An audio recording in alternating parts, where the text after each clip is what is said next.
Thank you for joining me today, Black and Intellectual Family. I want to get right into the topic of discussion today.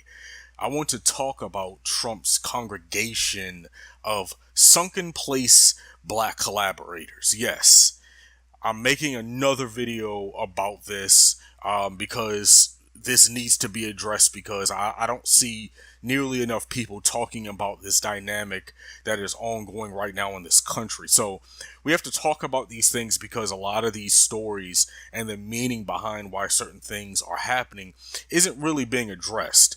Okay, first of all, we know that issues that we face in the black community just aren't talked about in the larger body politic in general. And to the extent that they are addressed, it's wrapped in language that denies the role that race has played in creating many problems that we face. Not to say economics and capitalism haven't played major roles. So I'm just putting that out there, but it's both. You have people who kind of want to only talk about one side of the coin. They either want to only talk about race and not talk about economics because they want to be capitalists. They want to be black capitalists. But then you have people who only want to talk about economics and only want to talk about capitalism, and they don't want to talk about the racial side of the equation either. So I don't agree with either side of that debate. I think it's both. I think we can, as a lot of people say, walk and chew gum at the same time. Then we also know that there is next to no discussion about how some black folks, almost all of them right wingers, have decided that they are willing to collude with white supremacy to line their own pockets. Okay, one of these, sunken place buffoons is a pastor named Daryl Scott. Okay, now before I get into what this collaborator said the other day at this roundtable meeting at the White House, let's go back to the recently released leaked secret recordings owned by Trump's former attorney Michael Cohen. Okay, you guys might remember that story from a few days ago. So one of the things that flew under the radar with that tape was that the two names that were dropped in it. So Pastor Mark Burns and Pastor Daryl Scott. Okay, were both name dropped in those audio recordings, and I think a lot of people kind of just glossed over it. Trump wanted to know if they could be, quote, used some more. Now, we've known for over a year now that these two men and others like them, not just them, but others as well, are surrogates for the Trump administration. So we know that, like, people who follow this type of stuff knows that, but that doesn't sink in with everybody, though. Okay, so think about the people who go to the churches ran by these men. Just think about the minds, the thousands of minds that these men are polluting every week. Okay, with their ideology. Okay, now I want to go back and mention what Pastor Daryl Scott said because I brought that up a second ago. That idiot had the nerve to say that Trump is, quote, the most pro-black president we've had in our lifetime, end quote. He called Trump a pro-black president. I mean, the idiocy of that statement is hard to even put into words. I mean, I've never heard a black man say something so ridiculous and asinine in my life. Okay, but it came out of his mouth. And I don't expect anything less from a Trump surrogate, by the way. Yeah, I don't have a very high view of Trump surrogates to begin with, but especially black ones. Okay, I talk about black collaborators a lot because people have got to realize how dangerous these people are. Okay, these are not people with small platforms. Okay, just because you don't travel or you may not travel in circles where their voices are relevant and important doesn't mean they aren't and can't pollute the minds of tens of thousands of our people. Okay, this is very important. Like, we can't ignore this. Okay, we have to call this stuff out. Like, even regardless of your reach, it has to be called out that and it has to be acknowledged that this is actually going on. This attempt to use black voices to push a certain narrative that doesn't actually help the black community. Okay, but black people are kind of being propped up to push this agenda anyway. Okay, that needs to be called out because that can do a lot of damage on top of the damage that's already being done.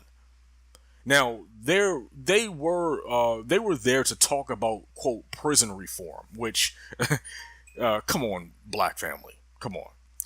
All right, we all know Trump is not going to do a damn thing to reform the prison system.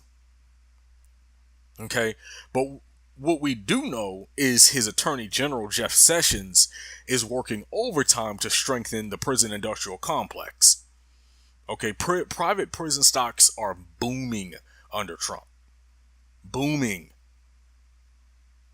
Okay, so anybody that thinks Trump is going to do anything remotely beneficial for the black communities, just wasting their time. This was one giant photo op. Like this stuff like this is just completely pointless. It's pointless. It's a waste of time. It's not going to accomplish anything. And people talked about, well, we need to have a seat at the table. No, we don't. Not at this table. We don't need to have a seat at it. Having a seat at the table just for the sake of having a seat at the table, and you know, just so you can say you're doing something, or just so you can make it look like you're doing something, you know, you're wasting your time and you're wasting everybody else's time. But we all know that this isn't even about having a seat at the table. Okay, this is about certain people being propped up by this white supremacist enabling administration, okay, to push to basically give political cover to everything that he is doing that is detrimental to the black community. Okay, I haven't talked about this enough. I've talked about it in a couple of my previous videos when I've brought up immigration. But one of the things that's kind of flying under the rug, or flying under the radar, with the immigration story are the numbers of black people who are actually being impacted by this. That isn't being talked about a whole lot.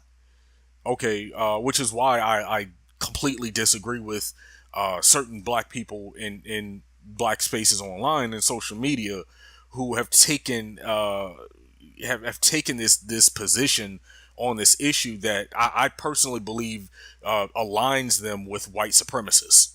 Okay, first of all, you have to understand why that agenda is being pushed in the first place.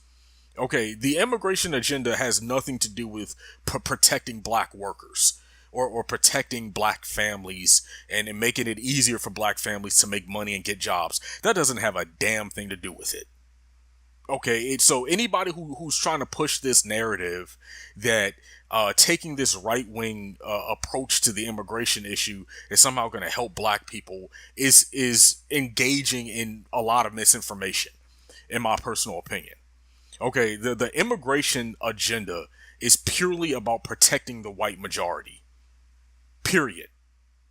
Period. End of story. That is all it's about. It is about protecting the white majority. It's because a lot of white conservatives don't want to become a minority, and so they see, okay, well, if we can cut down on this immigration thing, then we won't be a minority anymore. It doesn't have a damn thing to do with helping out black people. Get that shit out of y'all's heads now, because people who are pushing that talking point, watch. I'm saying this now. I'm saying this now because I understand that I'm on the right side of history here, and I understand I'm on the right side of this debate. People who are pushing this argument, people who are taking this position, you're going to be eating your words sooner or later, because you're going to be put into a position, and you're already putting yourselves into positions right now because you're taking this position now, but you're putting yourselves into a position where you're going to have to co-sign some very, very racist things that this president and this White House is doing. And if y'all are cool with that, go right ahead. You know, I can't, tell people what to do and what not to do with their platforms, but I'm not doing it. I'm not taking that position. I'm not aligning myself with a bunch of racists and white supremacists on the issue of immigration. But I'm going off on a tangent. That's neither here nor there. I want to digress on that for 1 second. So to go back with what I was talking about in terms of the point of the video, talking about the sunken place congregation. I I'm just gonna end this video by saying this. Okay, I'll repeat this as many times as I feel I need to. The solution to white supremacy for the black community is not and will never be to become aligned with white supremacists. The solution to ending white supremacy isn't to collude with white supremacists in some pseudo fake pro-blackness. Okay, I've told the family in previous videos that they're using the language of black liberation and black resistance to white supremacy to push a far-right agenda. Okay, how many times have I said that now? I've said that at least in about 3 different videos. And those are just the videos I know off the top of my head. Okay. Now, we have so now we have these sellouts, these collaborators on national television calling Trump a pro-black president. That's literally what I've been talking about up to this point. Literally using the language that black resistors to white supremacy use when you talk about pro-blackness, right?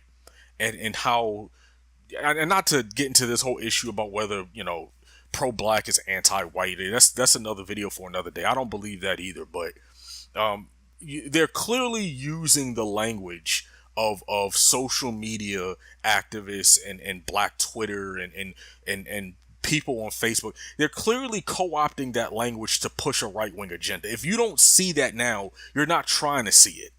You're not trying to get it. I keep telling people to watch out for these folks leading the black community down these right-wing paths, trying to act like they're for the black community when really they're really in this shit for themselves.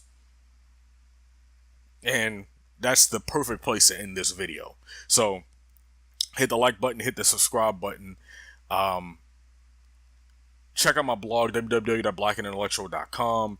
Join my or opt into my email list.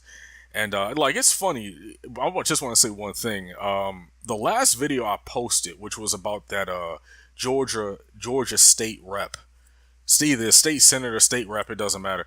But the politician from Georgia, the conservative Republican politician from Georgia who got exposed on Sacha Baron Cohen's show. That's the last video I did, and that video went kind of viral, for me at least. Like the views I got for that video, I don't usually get on my channel, and it's kind of funny how most of the comments in the comment section were supportive, right? Most of the comments were positive, but you notice the number of dislikes in that video, and what I'm beginning to see how so many people, and I've seen this for a long time now anyway, but I continue to be reminded by how so many people just have a problem with racist people being exposed and talked about. Like there's something in this country where people get extremely triggered by people exposing and talking about racism. That's just very interesting to me. It's very interesting, and it's very eye-opening to me. So the comments were positive and supportive, but there were a lot of dislikes in that video because of what I said in the video itself. Because people just, for whatever reason, have a problem with me talking about racism. I don't know. Who knows what these people with these racism denialists, who knows what they think nowadays. But I just wanted to put that out there. So yeah, definitely check out my blog and be on the lookout for my next video.